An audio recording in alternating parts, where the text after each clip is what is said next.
Ako po pala si Cheryl Belga Fernandez po, taga Zone 2, Bundok Street, Balatas, Naga City. Ako po ay 45 years old.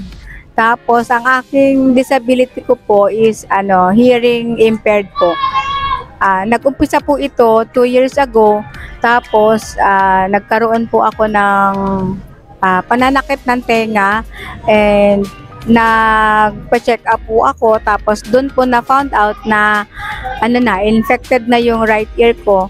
So yun po, yun yung baling masyadong naapektuhan yung left ear ko. Itong right ear hindi naman po masyadong so okay pa naman yung ko.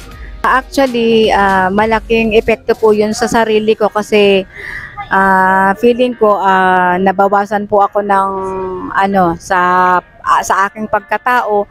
Parang yun po kasi yung pinaka-importante, yung hearing. Yan, isa po sa pinaka-importante sa araw-araw ko, kailangan ko yun.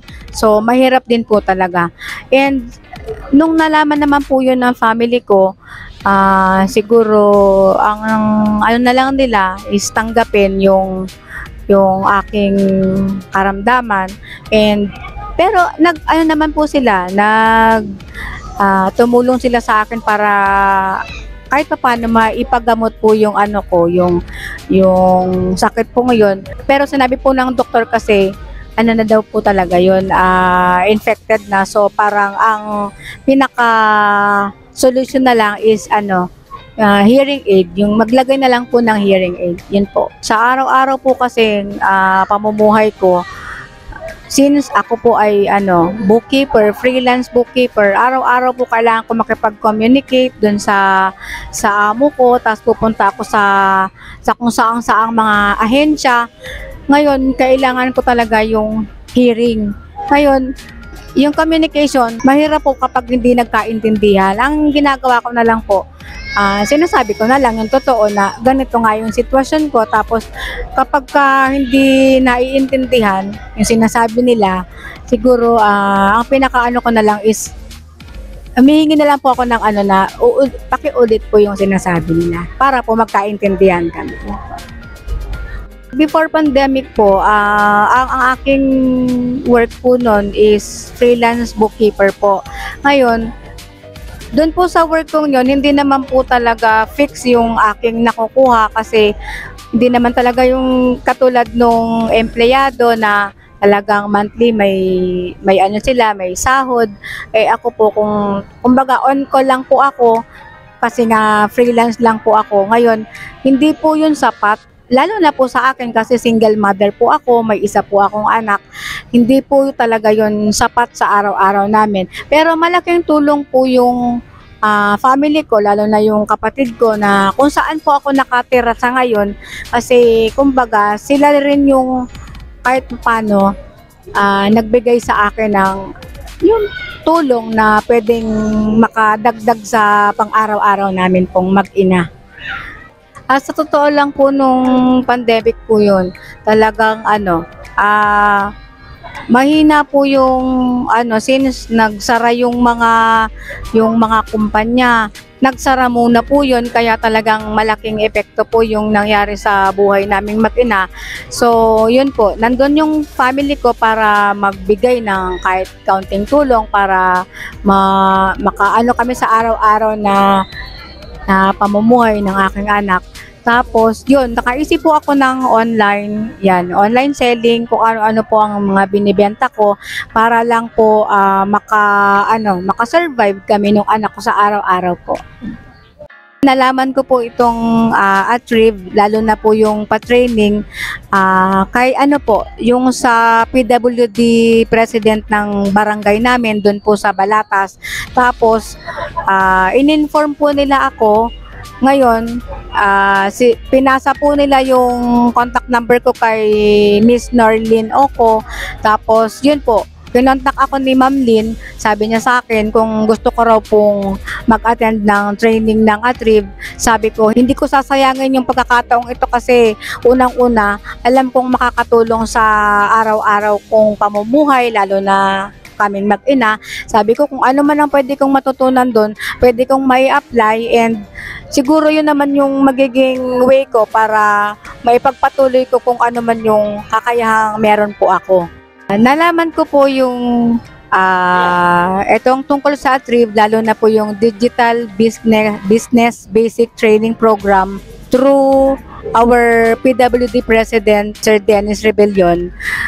So yun, hindi na po ako nagdalawang isip para mag-join kasi alam ko namang para sa akin to, and kung ano man po ang pwede kong matutunan doon, alam kong malaking bagay po yun, lalo na po sa aming mag-ina.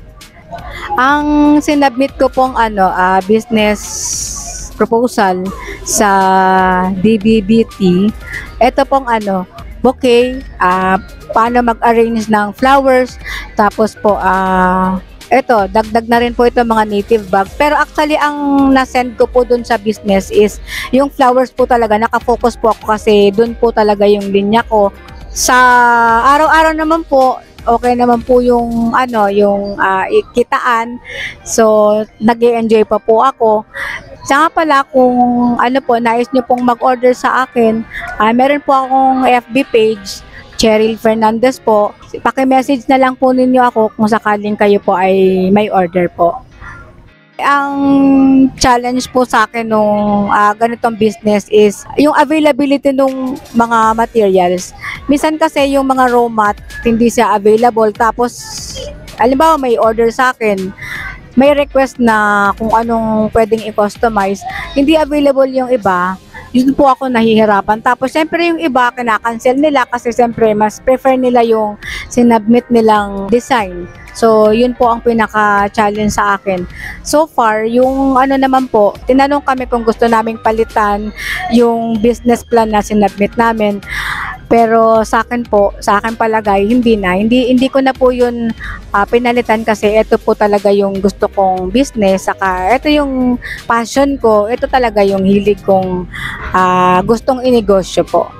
Nung araw na binigyan ako ng grant ng Atrieve ng 5,000 starting capital ng aking business, agad ko po yung binili ng mga materials, flowers, yung mga fillers, tapos wrappers, floral foam, para po makapag-start na po ako. And so far, marami po nagagandahan sa pag-arrange ko ng flowers, kaya hindi naman po ako nag-worry na hindi mabibenta ang aking mga ginawang bouquet. Actually, malaking tulong po yung 5K mula sa Atrieve kasi actually, ang kinita ko po dun sa 5,000 nung napabenta ko yung mga flowers, it cost 1,500 po. Tapos, ang ginawa ko po dun, ko po sa 30%, may alimbawa po sa 10%, nandun sa savings naming mag-ina, tapos yung 10% para sa expenses namin like sa vitamins, ganyan, sa yung mga basic namin, yung mga pangangailangan naming mag-ina, tapos yung another 10% para po maiparolling ko pa po lalo yung kinita ko, so para dumami pa po yung aking profit po. Malaking tulong po yung natutunan ko sa digital business training program kasi nandun na po lahat yung costing, kung paano mag-edit ng mga images, yung mga videos. So, in-apply ko po yun dito sa aking flower arrangement. Ngayon, dun po ako nakakuha ng mga positive customers. Sila yung nagme-message sa akin sa Facebook.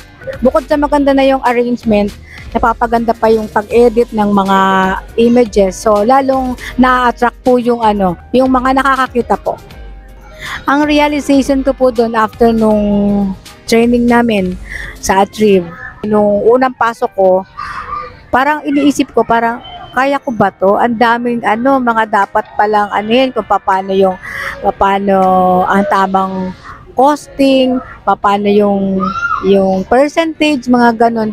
Pero sa tinagal-tagal naman po ng aming training, natutunan ko naman po yun, and pinagmamalaki ko po talaga na napag-aralan ko ng maigi. Although hindi maiiwasan yung nalilito tayo, pero nakukuha ko po yung tamang proseso.